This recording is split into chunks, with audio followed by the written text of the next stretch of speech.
Let me ask you first to identify yourself. Yeah, I'm Ernesto GARILAO. I'm now 71 years old. I was 45 when the president appointed me as the Secretary of Agrarian Reform. Previous to that, I was the Executive Director of the Philippine Business for Social Progress. Okay. Yeah. Secretary, tell me, how did you meet? I mean, how did you even get into FBR's radar?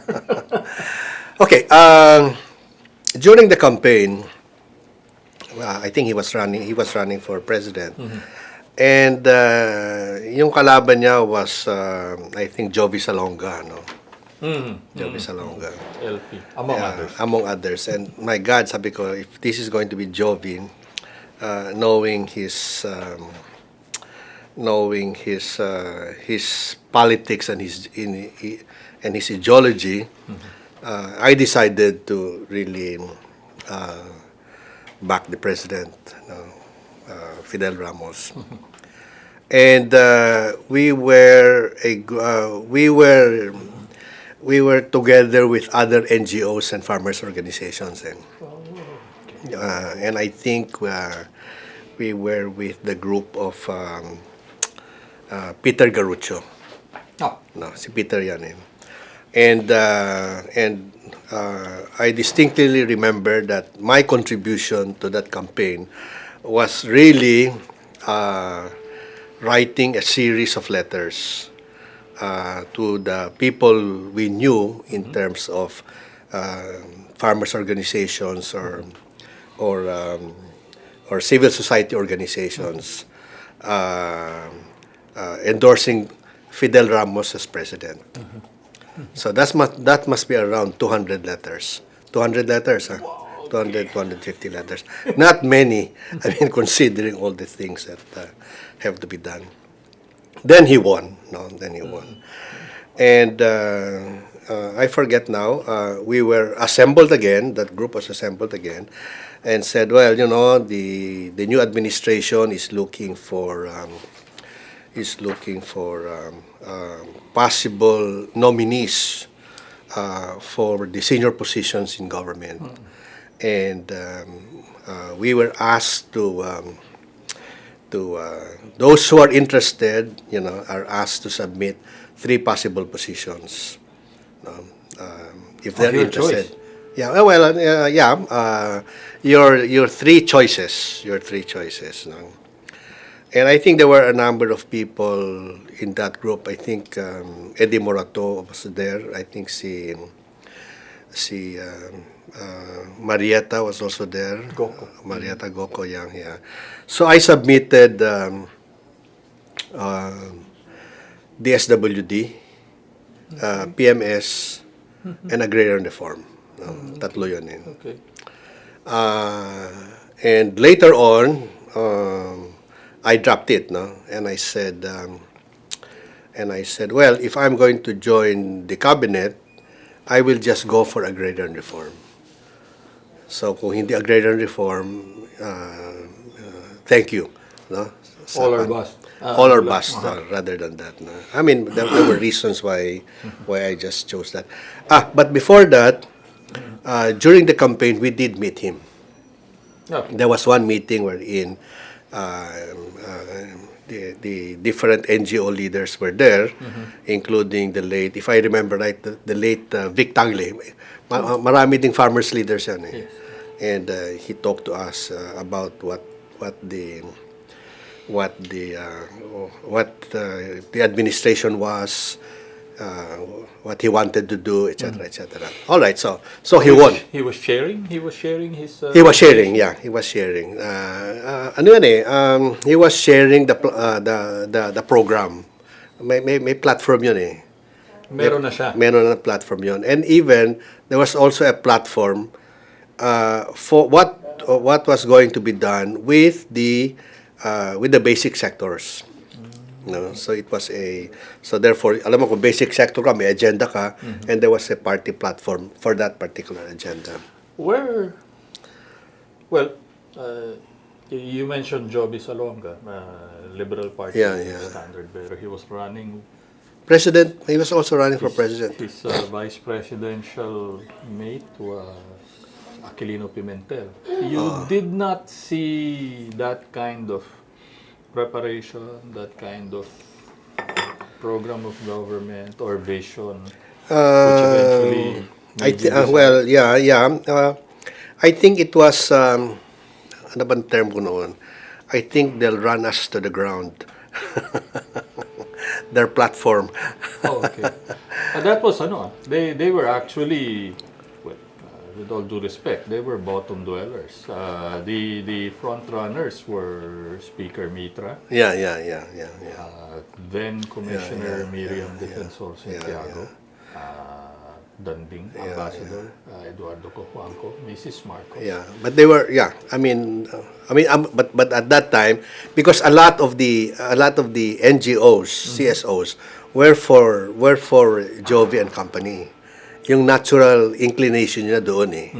No, but I was not convinced of the platform. Okay.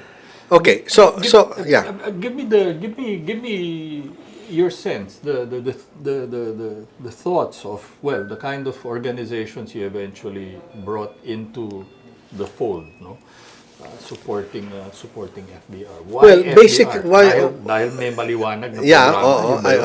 I think that was the maliwanag programa. It has a program for the farmers. It has a program for and I think it's really because of the man himself. I think, no, more than anything else, so? it was the character of the person, di ba? I mean, he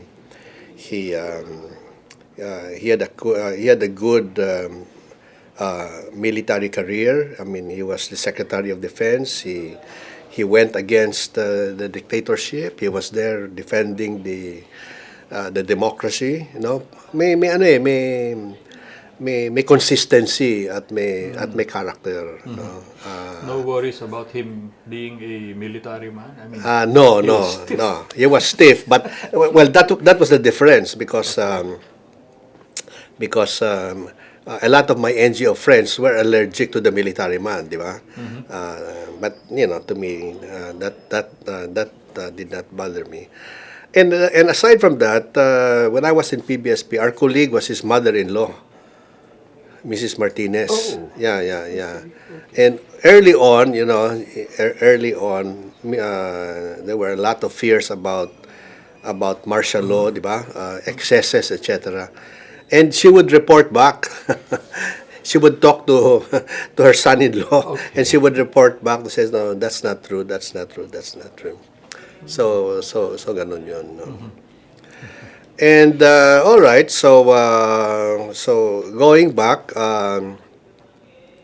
so after we submitted the names, I never heard from anyone anymore until the night before the inauguration. June 29th. The night June before 10. the inauguration. June 30 yung sumpaan. And the telephone rings. Okay. It was around 7, 8. We were having a party, and that was Peter Garuccio, and says, "Well, you have to report tomorrow because you were named Secretary of Agrarian Reform." Who was this that made the call? Si Peter. Okay. Yeah, He's yeah, going to yeah. run. Okay. So that's it. So that's it. So no interviews, no nothing. Just a call. But he apparently knew you. I mean, Well, later on, I think they did their they did their studies. No, Yeah, they did their studies. search. They did their search, etc., etc. And I never got to. Then, of course, the inauguration. Sitting down in the ano ba yan? Quirino Grandstand. Quirino Grandstand, and after that was the first meeting. No, the first meeting. Were you surprised with that? I mean, on the same day, normally that's ceremonials and all, but Fidel Ramos wasn't of that grain. wasn't he? Everybody in your formal, Yeah, yeah. ternos, you know, Yeah, and then ano yan, oath taking. yung oath-taking, siguro ako, in the oath-taking, mukhang, siguro, natataranta pa ako, no? Then he told me I think you have to sign the papers. Then I said, okay, I have to sign the papers, so, gano'n. I didn't get to meet him until 1 week later. After that After first the cabinet yeah, meeting. because I want to find out, I mean, sir, ano ba yung instructions mo, sir? No? Okay, there you go. Sa ano. And, you know, very, very clear, it was very, very, very short. And basically, I mean, I was trying to explain to him what I wanted to do, no? What I wanted to do. And this was actually what you sought after, right? Yeah, No? yeah. It was your all or bust.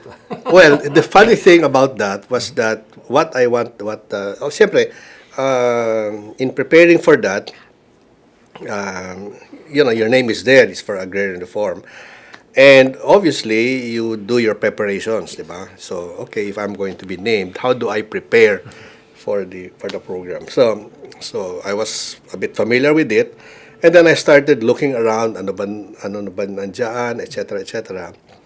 And the funny thing with it was that the ones that really made a lot of sense was the paper prepared by Jerry Bulatao, who eventually became a USEC with us for Jovi Salonga. Irony of ironies. Irony of ironies. So when I read it, I mean, you know, this is the paper makes a lot of sense, and basically what he was saying was faster land distribution, faster resolution of cases, agrarian cases, and the third one was, I think, giving farmers agri-services. Support. Very, very, very, very good paper. So I was explaining that to him. He was responding, and he says, I want, he says, do the land distribution faster. Okay. No? And I will help you look for the money. Dalo lang yun eh. Oh, okay. And the money was he says, you know, maybe will start looking at the lotto. At that time, yan ang sinabi niya eh. You know, so ganon. And so basically, then that's what we worked on. You know. So parang my thought was, okay, if this is the case, parang blanket approval eh, di ba? Yeah. Were you surprised? Parang I was surprised that he was not doing the details. Parang I was surprised na he siguro parang military, no? I get you, I trust you, this is your mission. Then the rest was up to you. Get it done. You get it done. You weren't well, you were coming from NGO, PBSP background. Where was there some concern that there's a lot of elbow room this man is giving me? There's a lot of elbow room. There's a lot of elbow room. He's much more progressive than I thought. And because you're prepared, in other words, kung prepared ka, you go ahead and do what you want to do, right? Within the rubrics of what he wanted to do. No? Which was faster land distribution and actually faster land distribution, which really makes a lot of sense. The other one that was very, very clear sa kanya is that he didn't like, he always says you address the hot issues. No, he doesn't like bombs exploding all over the place. In other words, the way you manage things, you identify the challenging issues, and manage those issues such that it does not explode. No? So you gotta be on your toes. You got to be on your toes. You should be able to find out ano ba yung hot issues rito, ano ba yung potential issues rito, address it so that it does not, hindi siya sasabog.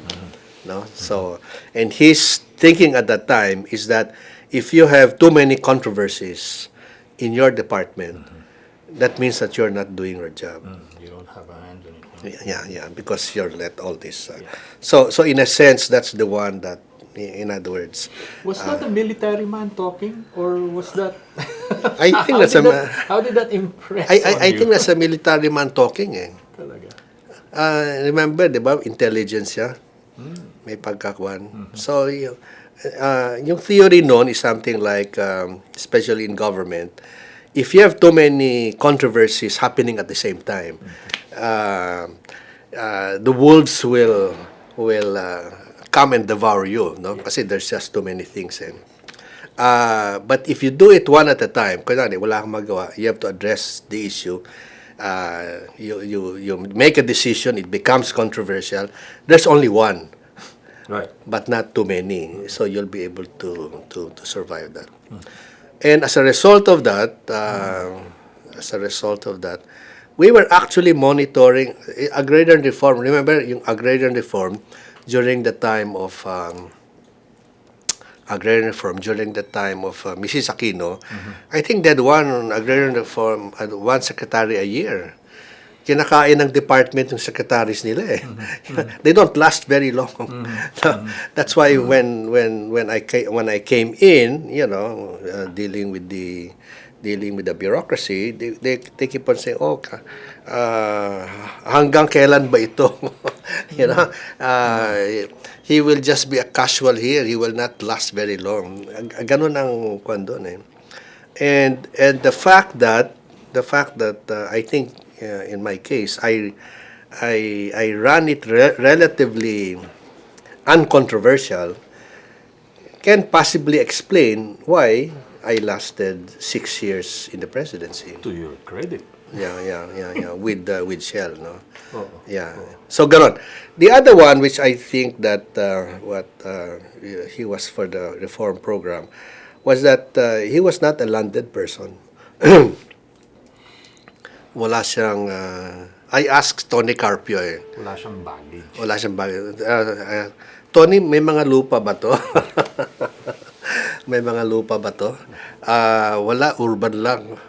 Meaning, I guess lots. I guess lots. So he had no lands to protect. No? So he was able to address that.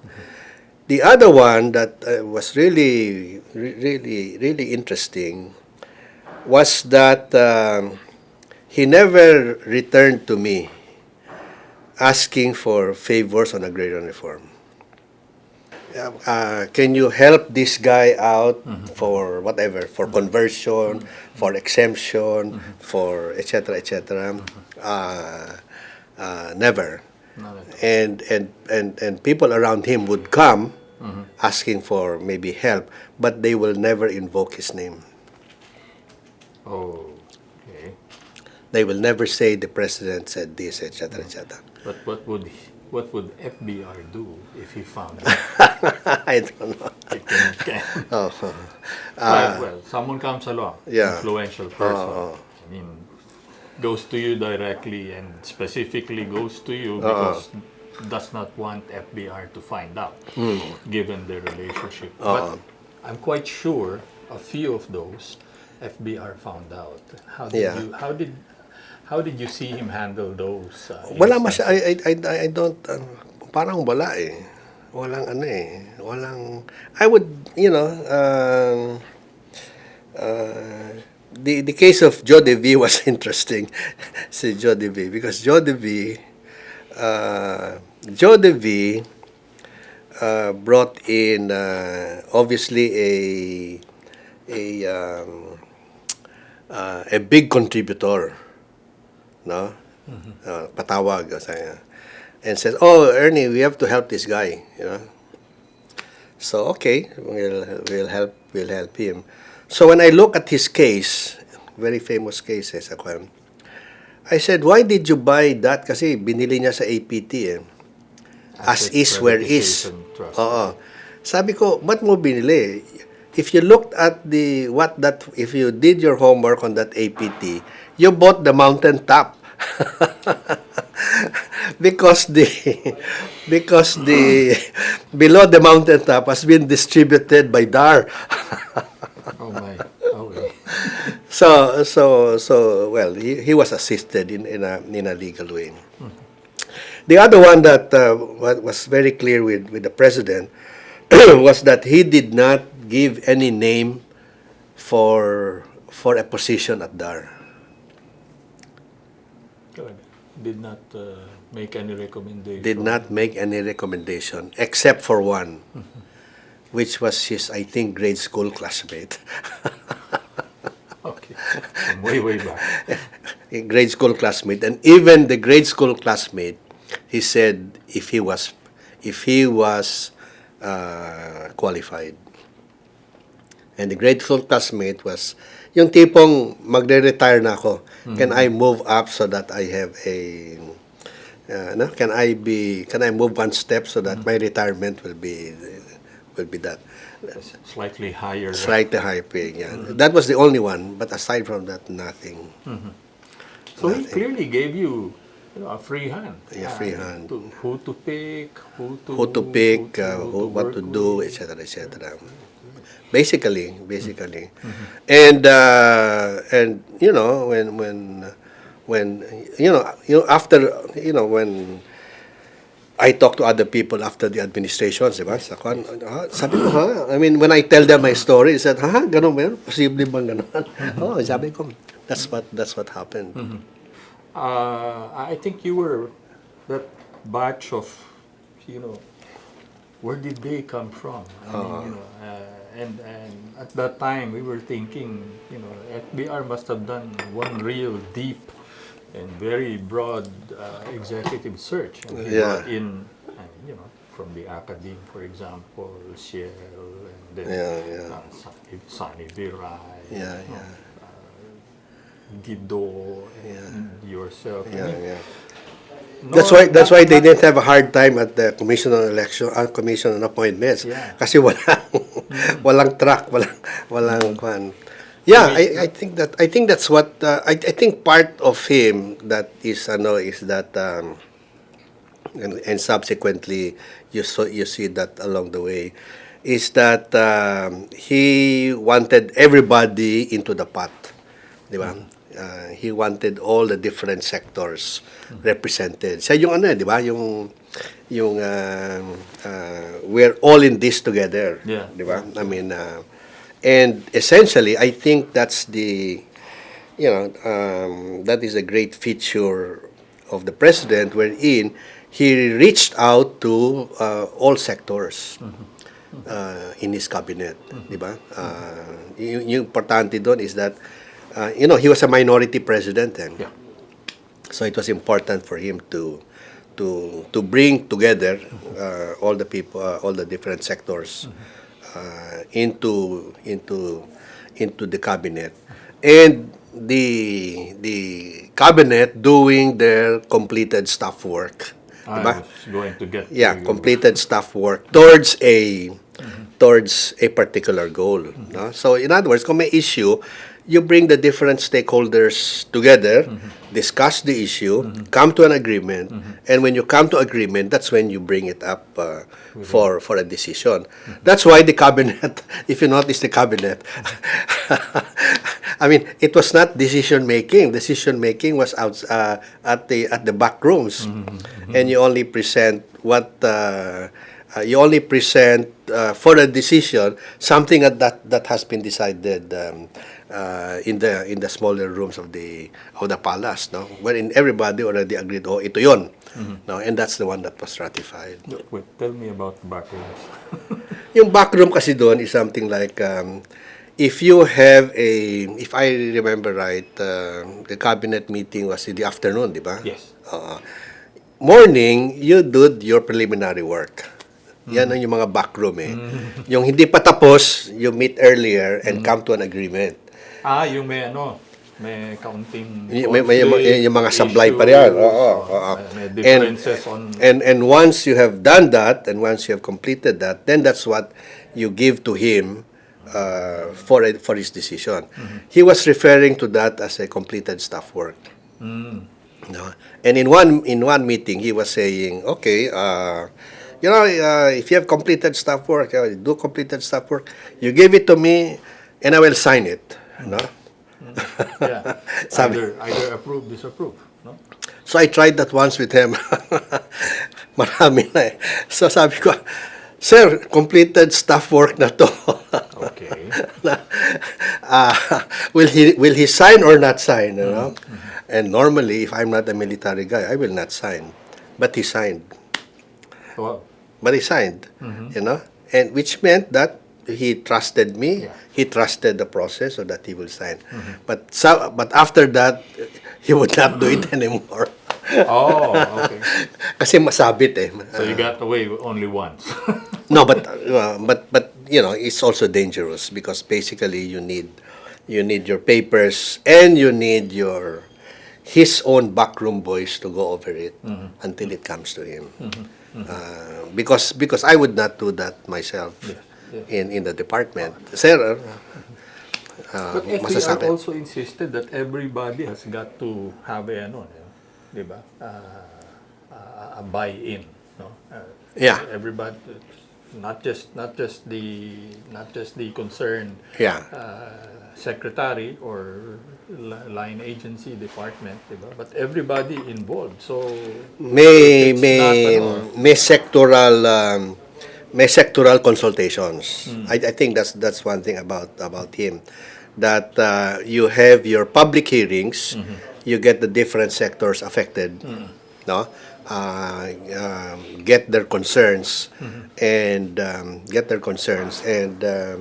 address their concerns, so that when a document comes out, there is buy-in of the different sectors. everyone. Yeah, and he was not in a rush to get that thing out because he said stay there until all the concerns were addressed. He was pretty much concerned about also consensus building. Yes. So kung wala talaga, then there's no way that you can bring that to me for my signature. And I think that's what happens. I think in one of his says, he says, I'll devote the first 2 years to political reforms. No, not political, economic reforms. The next 2 years for social reforms, and the last 2 years for political reforms. So nung pumasok na yung third and fourth year, he started working on the social reforms. Yeah. On the social reforms. And the way he did it was, he asked me to head to that particular effort, the social reform agenda. Yeah, that's what he asked you Yeah. to. And he says, you take a look at what has been done before, and you use that as the basis for the social reforms. So lahat ng mga ginawa ng the past, na keso may National Peace Conference, may ganito, etc., binuhay ulit. And they went, and then their agenda went through the process, and that was now considered in the social reform agenda, that eventually moved to executive action or to legislative laws. Matagal na consultation yun. Matagal na consultation yun. But he got everybody on board. Yeah. That process got everybody on board.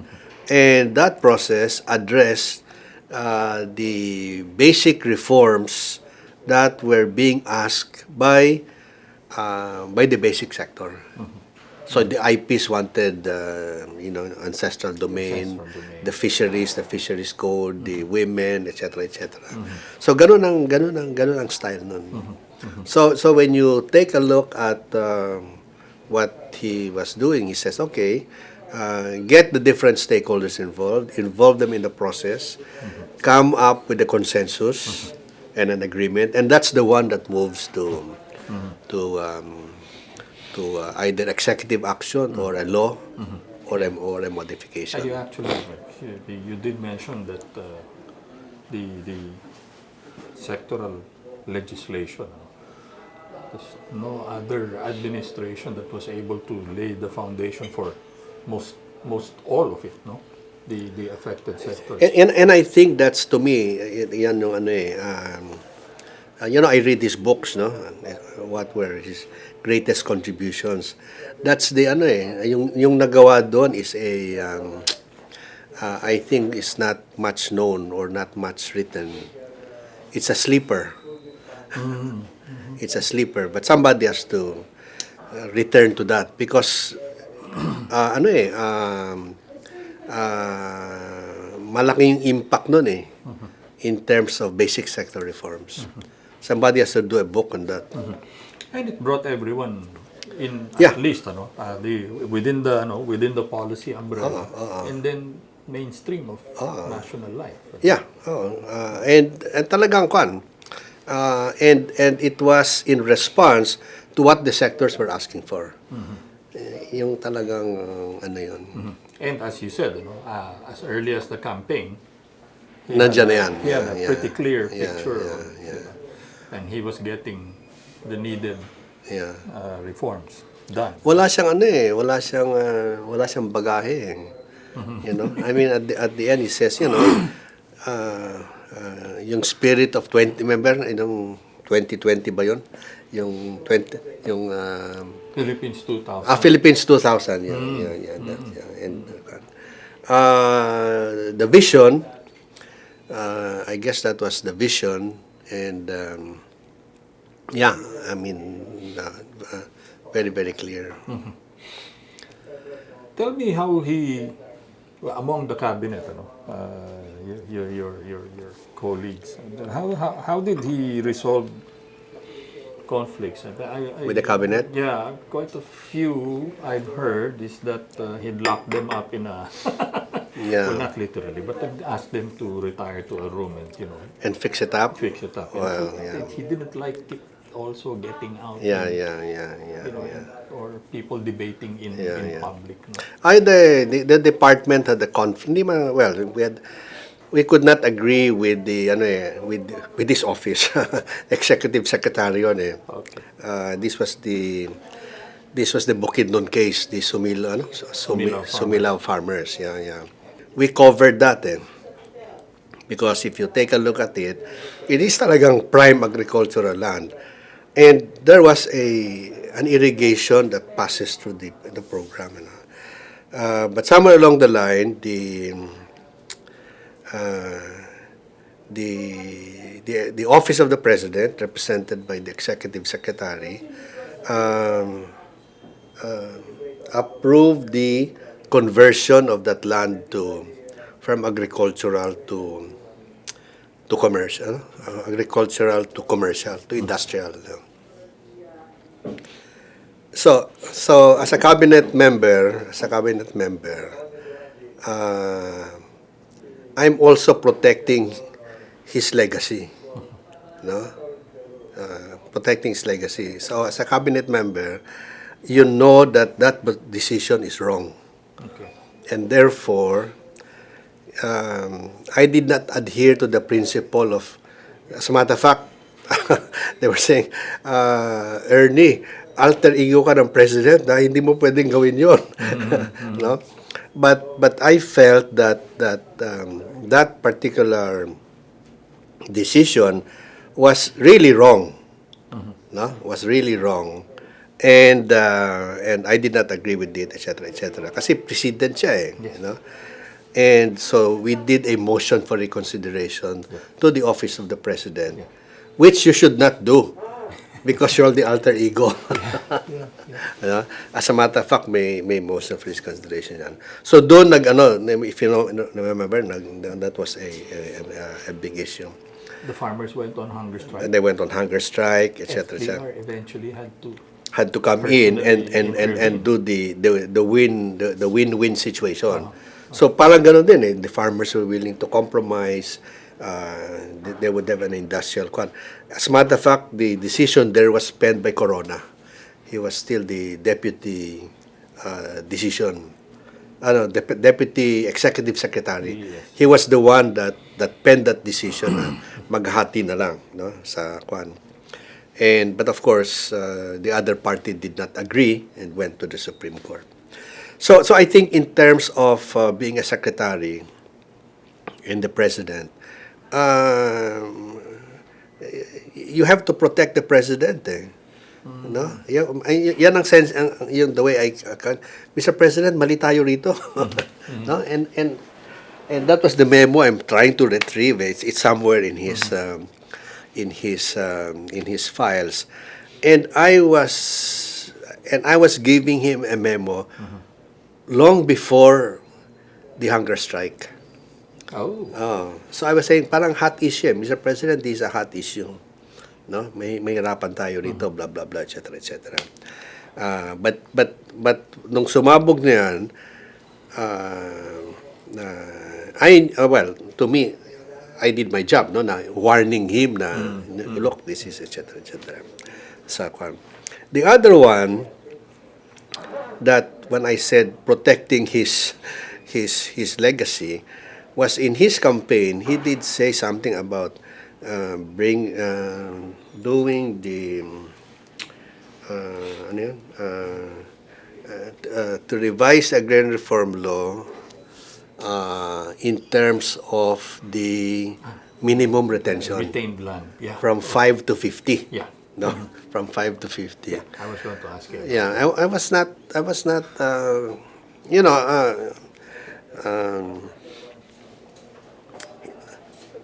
I somehow that came. No, no. When that was happening, I took it within the context of a political promise. But after we came in, the press started hounding me. Oh, what about the The implementation of what about the 50? Part law, Ano ba yung gagawin nyo? And that was the one that they kept on asking, what about the 50 hectares limit, primarily because that was coming, if I understood, that came from Osmeña. The VP. Si Lito. Okay. I mean, that thing was coming from that one. Then I said, Mr. President, I mean, mahihirapan tayo rito. I mean, it's a. So I showed him why that should not be continued, or why that campaign promise should not be fulfilled. No, and true enough, in one he says, "Oh, that's just a campaign promise." No, and that issue died. And that issue convinced a lot of his NGO critics. Na in fact, he is open to listening and etc. etc. Yeah. And eventually, what was the decision? Brought down to Still the same. It still was the not. same? 50 pa rin? No. 5. Brought down to It was 5. it was never. It was never. Yeah. It was never. It was never amended. I mean, the size was not amended. So Stayed at 5. the other one is yung ano kasi yung the way the reform. If you read the agrarian reform literature, no, and even the critics would write about it, including Walden Bello, yung mga Walden Bello. The Ramos Agrarian Reform was a shining light in the history of agrarian reform. They always refer to that as the Ramos GARILAO Agrarian Reform. And they were really surprised that in the agrarian reform, they picked somebody from the NGO sector and gave him leeway to be able to do the reform program.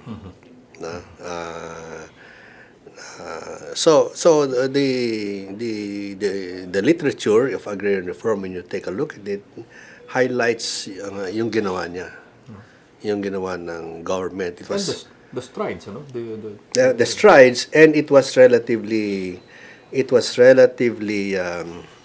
ano tawag nito, there was relative peace in handling the program. So kasi when you look at it, wala namang corruption, di ba? I mean, no great controversies, and it's really coming from him, di ba? I mean, you manage it well, you manage it well, you lead it well, you handle the hot issues, Before it becomes real hot.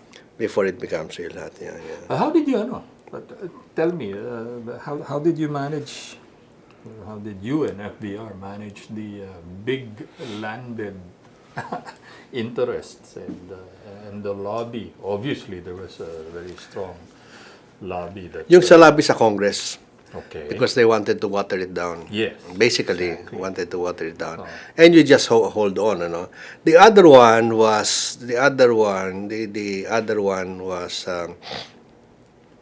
CFVR through Jody V. Meron silang farmers, vocal farmers groups. The vocal farmers groups. One of the things that we did for the agrarian reform was that the agrarian reform must have when we came in, we just said, okay, who are the oppositors and who are the protectors of the program? Parang ganun di ba? Yes. It is a controversial program.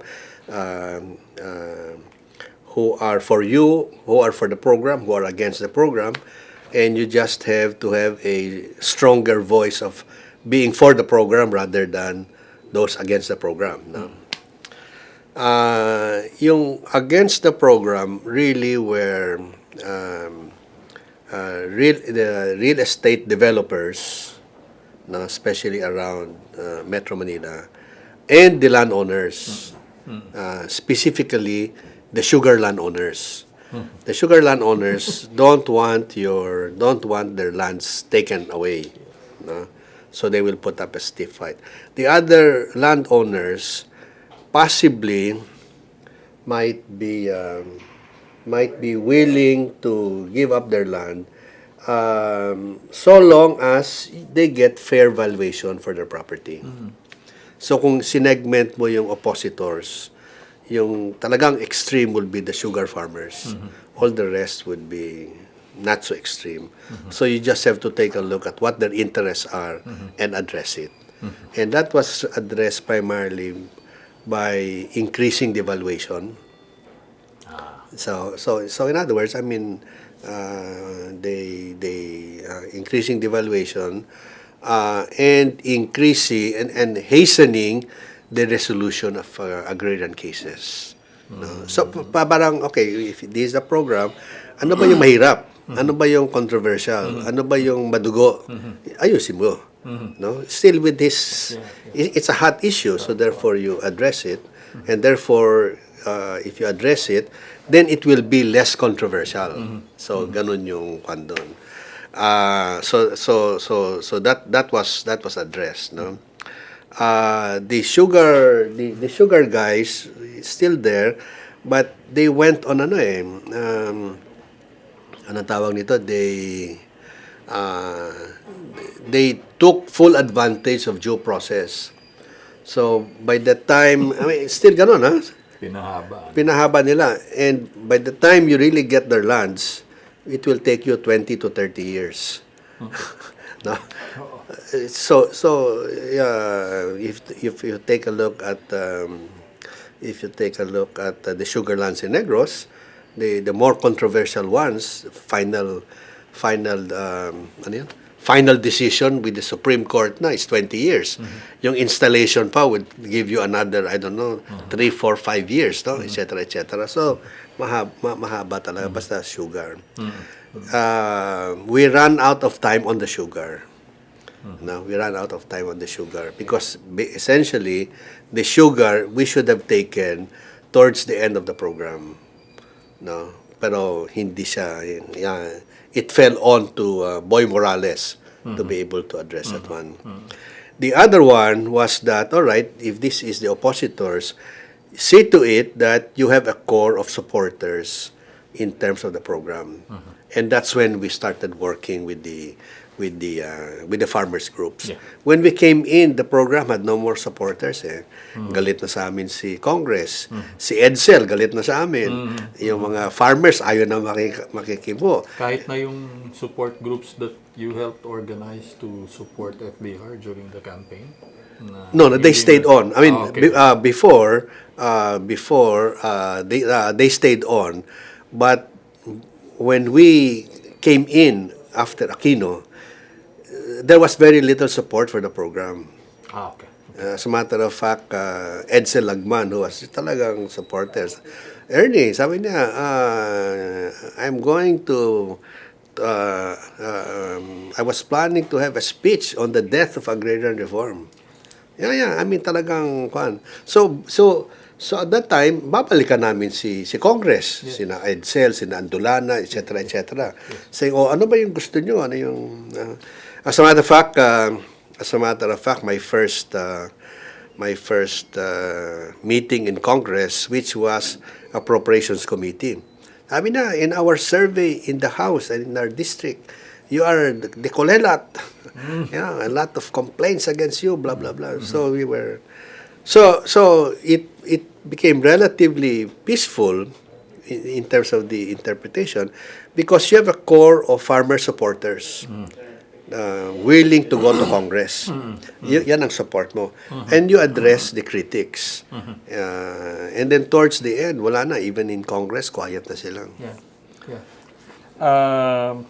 Bringing in, as much of the sectoral stakeholders into the fold, getting them to give their inputs and getting them to buy into the reform agenda that was being done. If I remember also correctly at that time, Secretary, FVR started exercising that particular provision in the Constitution allowing the President to name sectoral representatives in Congress. Yeah. That was political savvy. Yung party list. Yes. Yung party list niya. And I mean sectoral representatives. Yes. Yeah, I think correct. I think he started that. He was really looking for yung sectoral yung mga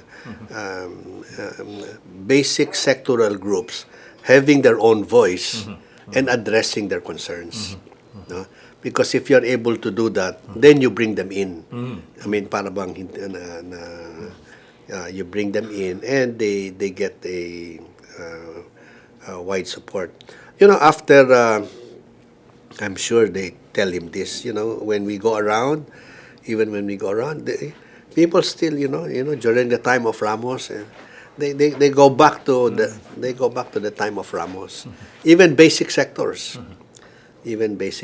Na the other, para bang later on, when they now do the basic sector representatives, the state wants to capture the sectoral representatives.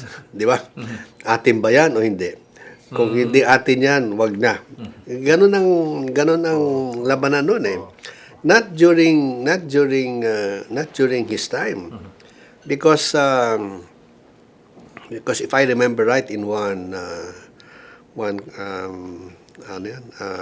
Agrarian Reform Park, Philippine, yung Agrarian Reform Council, si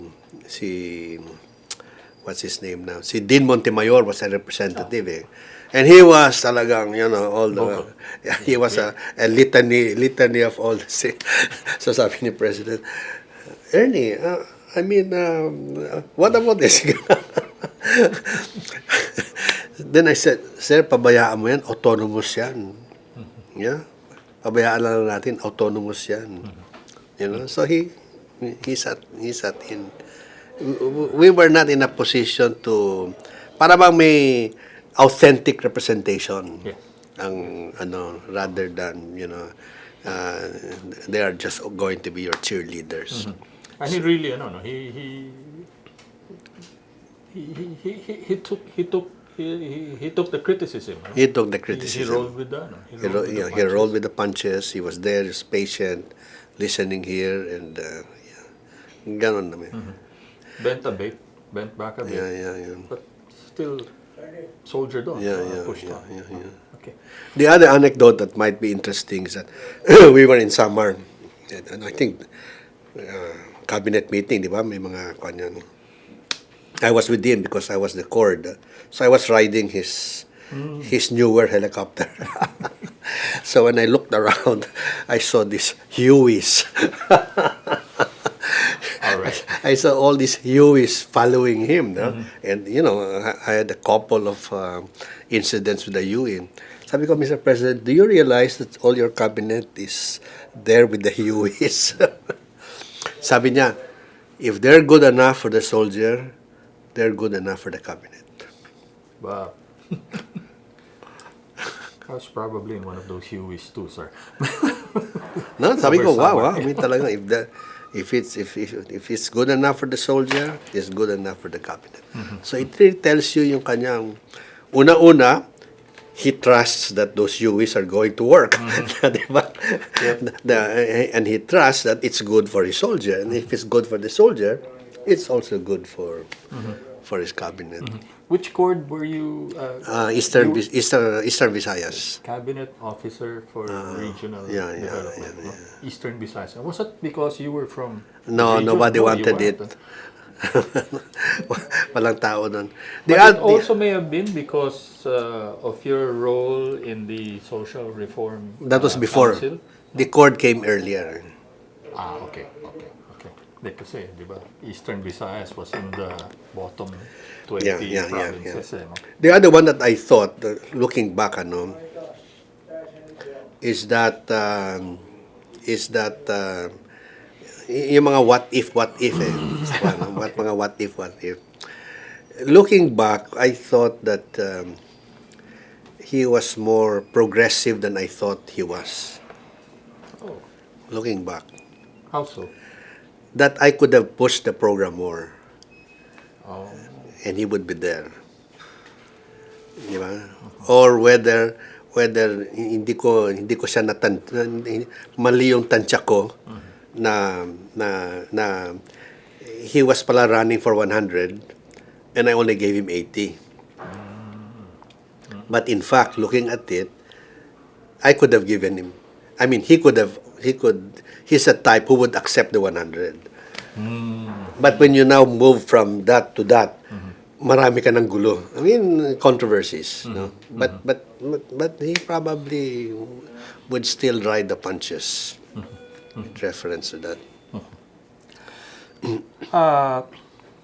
On the lighter side of things, can you tell me what life was like in the FVR cabinet? I mean, by this I mean you were among the youngest. I mean, you said the youngest was Shell Abitor. Yeah. But you were probably just right next to him. Yeah. Did you bring your kids along as well? Yeah, as a matter of fact, my kids, what they remember is yung ngayon when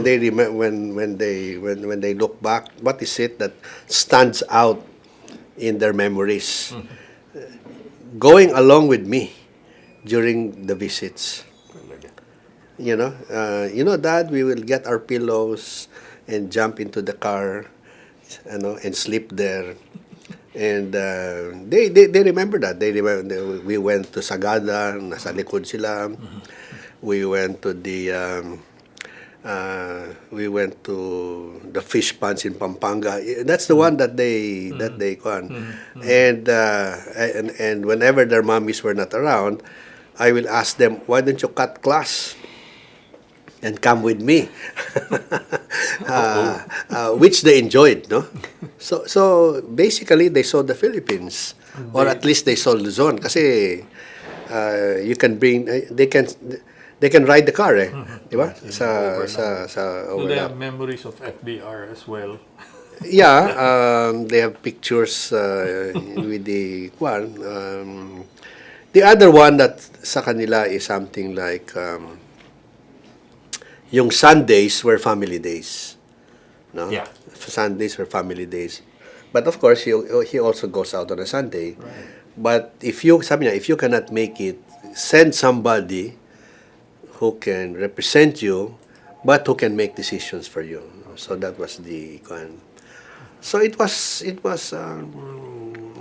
those were different times Parang unlike now na masyadong masalimuot, di ba? But then, I mean,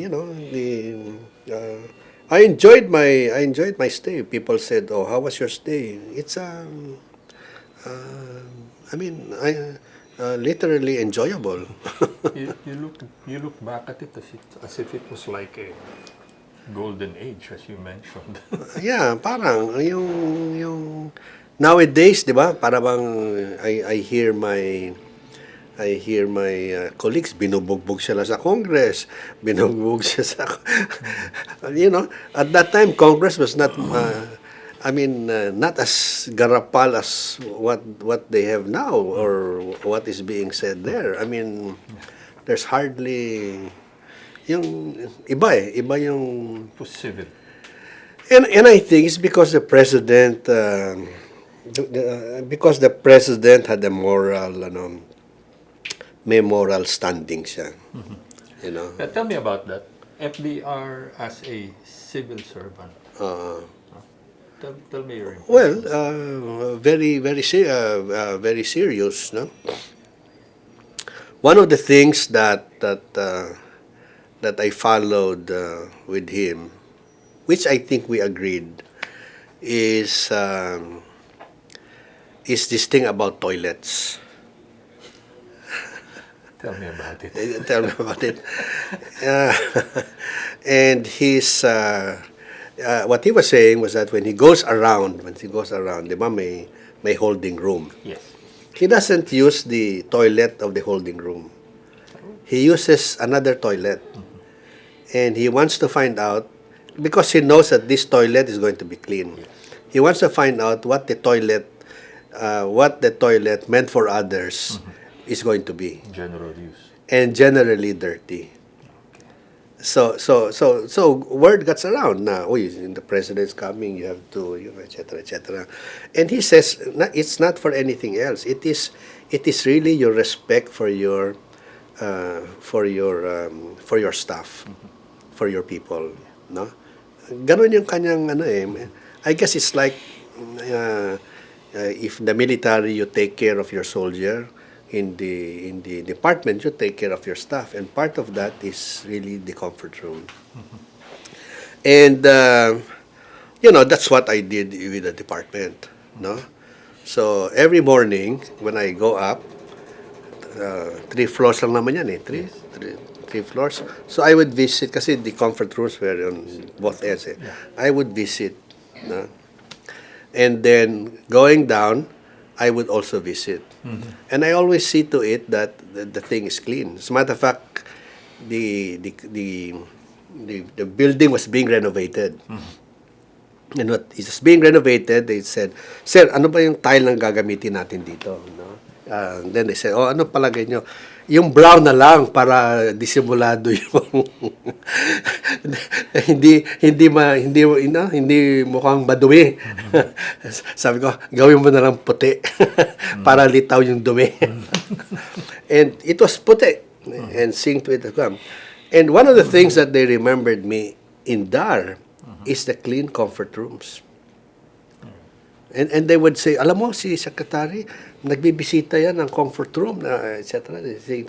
I mean, things that they remember, which is really, I mean, Simple things. No? simple things. Na it's a sign of your own respect for your staff, for your. So contagious yung.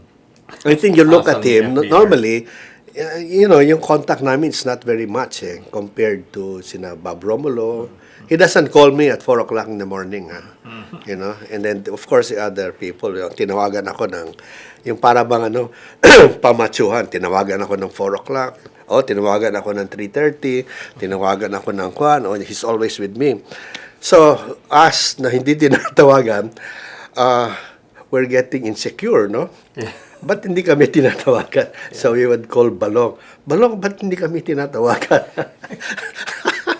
And then they say, Well, it's because you're doing his job. Yung tinatawagan niya is yung mga yung, problema. yung may mga problema. Ganun pala. Okay, so ganun ang So we should be happy. No? the other one is that I think in my particular case, I was 45. Model siya eh. Model siya. I mean, if you're sensitive, you pick up, you pick up things from him Yeah. that you would do on, no? Yung para bang, Your own, ano. yeah, okay, respect for staff, etc., etc. He doesn't have to tell you. You pick it up, and then that's what you bring in. Yung style niya, even Shell would do that eh. Yung sa amin ngayon, completed staff work. Yung natutunan namin doon hanggang ngayon. Still there. Just, completed staff work pa rin. He had partly may standard siya eh. May standard siya on how things are supposed to be done, no? And you see it. He doesn't have to tell you. You see it. You do it. So that's the lasting impact on him. Effective. How did may mga interest eh, di ba? May mga sindikato eh. Yeah. How did you How did I handle it? how did you break it up? Yeah. You start looking for internally, where is the money, di ba? Hahanapin mo yan eh. And basically, the money was in surveys internally. Oh, okay. Surveys, no? You mean the corruption? The corruption, no? And the way that was done was there was a lot of people doing surveys, no? And do not finish the surveys. Di ba? Parang sakwan eh. So the reforms there were in doing something. I think we rearranged that such that tinanggal sa DNR. Una-una is I think basically you have to find out what's the backlog. You have to put it within the context of what's the backlog. And the backlog there is really backlog in the land acquisition and the distribution, the backlog in agrarian cases, and the backlog in surveys. So therefore, as a manager, how do you fix the backlog? In the case of the agrarian cases, we brought in yung asawa ni Dinky Soliman, si Hector Soliman, to fix that up. So the first thing that they did was an inventory of all the cases. Yeah. There was even no inventory of all the cases. And the aging of the cases, no? So more or less malalaman mo na in this one, you have these cases, this is the aging, and when will that thing be finished? All right. So you have that data, and the next one is that how do you move the resolution of cases much faster? Yeah. And so he now has to do the ensuring the quality of the cases. Now, ang ano doon, is yung hina-hijack mo yung case eh. Either inuuna or nawawala, or you now have to see to it that hindi nabibili yung judge, So in case, what we did was basically whenever there are reports, then we put somebody on the case, no? Sometimes they say that this person is asking for money for us. And all right, you play along, but there is parang may sting to be able to do that. No? So we had 2 or 3 cases of that, and the people were terminated. The next one was the money on exemptions and conversions. Okay. Conversions. Yung conversions, the way si Kwan, what's his name now?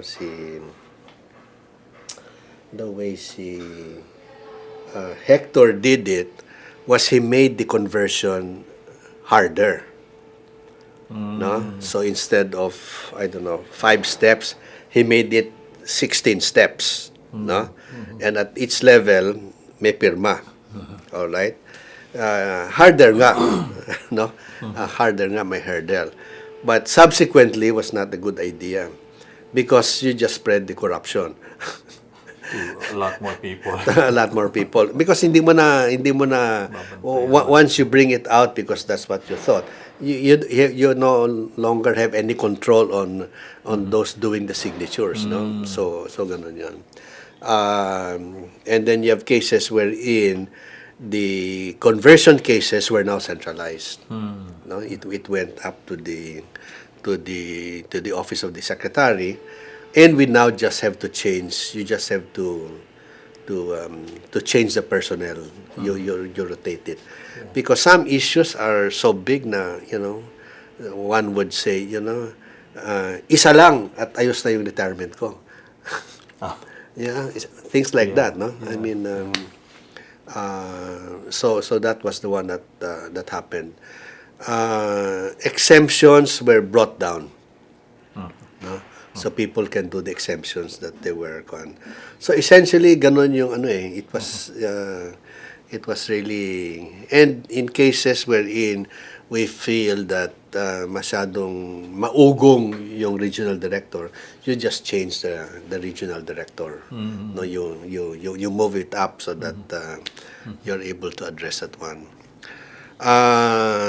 So the other one, so we had cases wherein even our own staff, di ba, nasisting din siya. Yeah. So you go to the suspension, and etc., etc. So you have that thing along. The funny thing, just to tell you how it was, no. In Bataan, after the government, I went to Bataan. I was interested in looking for some property, and then they said, probably they don't know me. Said, sir, meron kaming 150 hectares consolidated na. Sabi ko, wow. How are you able? Okay. ang report sa akin, tapos na sa Bataan. Now there's somebody offering you 150 hectares consolidated na. There must be something here. It's I think it is clear that I don't know. I think it's very important that the person at the top is clean. Yeah. And is not looking for yung kasosyo ko dyan or my cut, etc., etc. Then it filters down. No, it filters down. But if your person on the top is not clean, maraming it is easy for the contagion to come in, no? Because anyway, nakakuan dyan. The other one was really the issue of performance. The issue of performance. And the issue of performance, sabi ko, when I came in, look, okay, here's what we're going to do. We will train you. We will give you the resources. But you are accountable for results. Yeah. No? So, ganun yun. As a matter of fact, in the first term, I got a grant from Ford Foundation, and we sent a lot of our people to AIM to be able to address that. The other one was we depoliticized the appointments. Kasi may appointment yan. Hindi yung political, yung dito sa baba. Yes. And yung sa baba, I was telling our staff, hindi ko papakialaman yan.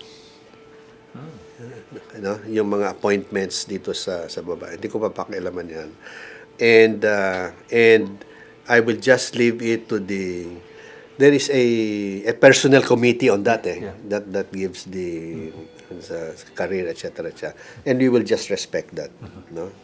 And then The other one that was interesting was that when I came in, and I asked around, ano ba hinahanap nyo?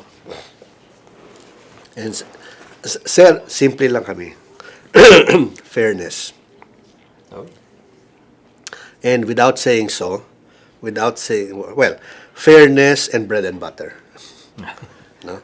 Fairness meaning that, walang palakasan across the board. And the bread and butter is, what we can get, yung bonus namin o kung ano namin. And they really appreciated fairness. They appreciate fairness. As a matter of fact, there was one person who would come to me and will give me the the recommendation of Jody V sa kanya. So, pinagalitan ko pa nga siya, ikaw talaga, kung inistorbo mo pa si Jody V, inistorbo mo pa. Alam mo naman na hindi tatalab yan dito sa atin kasi ganito. So after that, they were not anymore bringing their padrinos to me, no? Because they know that if a padrino comes, babalikan ko siya. Oh, ba't mo pa ginagawa yan? Alam mo na, et cetera. So ganun ang kanon. Merit and performance. And that's what they remember. That's what they remember. No? As a matter of fact, subsequent to my naasar na nga yung mga ibang secretaries kasi sir, sa time ni Garilao ganito, sa time ni Garilao ganito. Referred always. Yeah. Towards the latter part, and then the other one, okay, maybe this is really the how do you handle bureaucracies, no? I think yung sa akin, when you take a look at the bureaucracy, when I came in, masyadong maraming ugong-ugong about the bureaucracy, no? Kesyo corrupt, kesyo ganito, kesyo ganyan. When you look at the bureaucracy, 15,000, there are many, many good people in the bureaucracy. Many, many good people in the bureaucracy. I mean, and working for slavery wages. No? They could have gone out, but they're still not. You just have to bring them out. Bring them out and give them a different environment. No? Different environment, and when they see that different environment, they respond.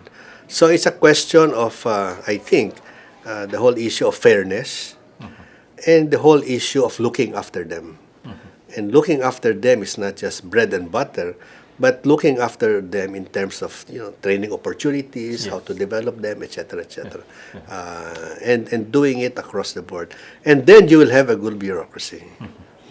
And in my case, it was interesting because, in a sense, I had 6 years. So may runway ka. You had the full term. You had the full term, may runway ka na makita nila. Towards the latter part,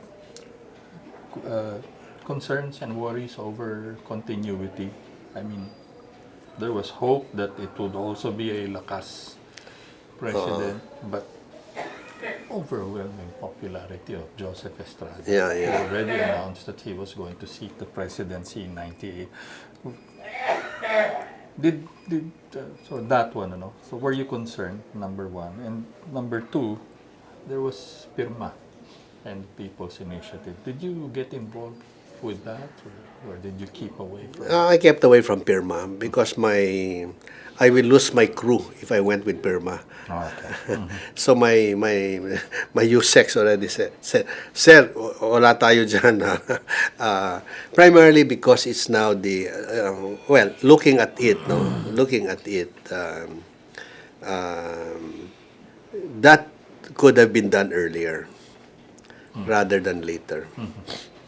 Ayun nga yung 2 years economic, 2 years social, 2 years. That could have been done. Kasi that could have been done after the APEC, no? People would have gone. There would still be opposition, but our yung sa my crew kasi were a lot of them were CSOs, NGOs, no? So they were not between longer and amending the constitution, di ba? parang you go to this lot, you go to settling for the Constitution rather than amending it for this one. So I was not involved there. You know,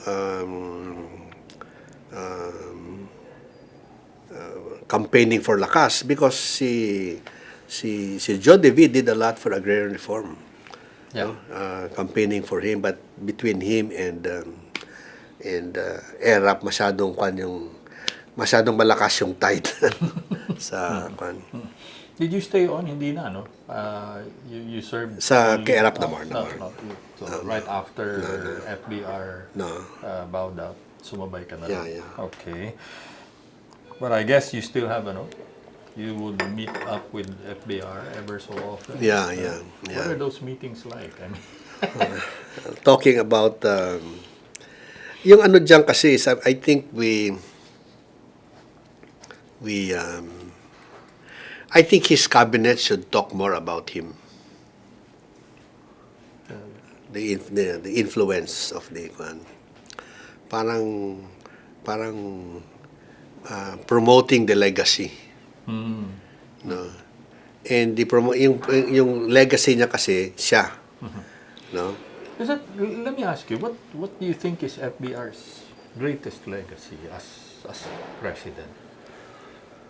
Oh, I think yung legacy niya, when you took a look at this, that may siya I think basically he was the guy who exemplifies what we want to be in the future. Diba? This is what we want to be in the future.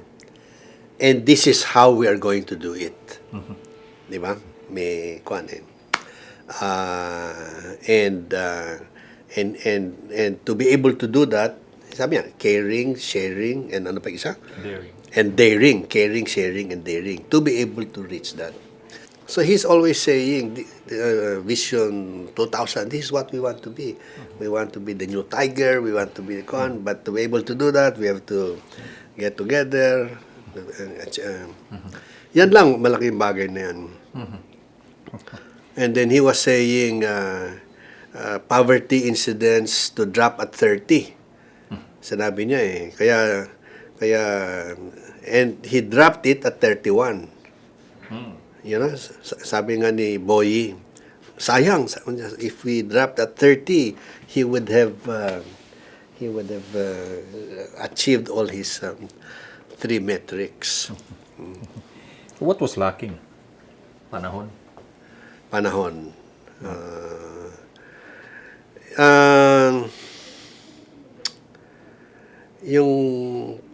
Yung ano dong, when you look at it is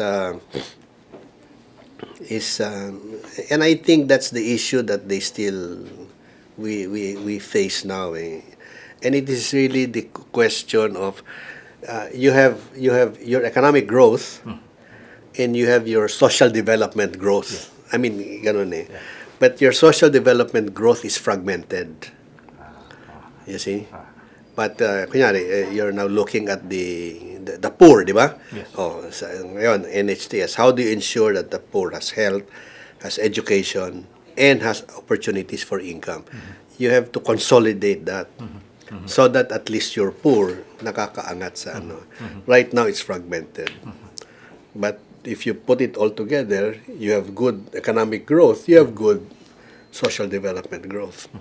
I mean, ganun lang kwanton. Nabanggit mo na siguro. Pero what do you tell others of your stint with FBR? Oh, he's the best boss. They won't believe that every time I told him, he gave me the runway, he gave me the support, he didn't do this, he didn't do that.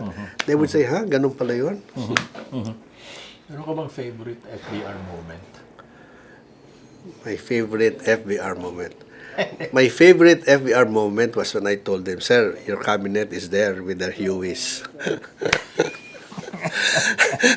and he says, if it's good for the soldier, it's good for the cabinet. I mean, that's a... Kasi all of us were airborne. Yeah, yeah, yeah. all of us were airborne. Yeah. Look, but there's quite a few of you, less than a handful, I think, who served full term. You know? Looking back at all the trials, all the challenges, and even all the milestones and Yeah, achievements done, would you do it all again? With him? Yeah. I would not do it for... I think essentially when you do it because you believe in the person.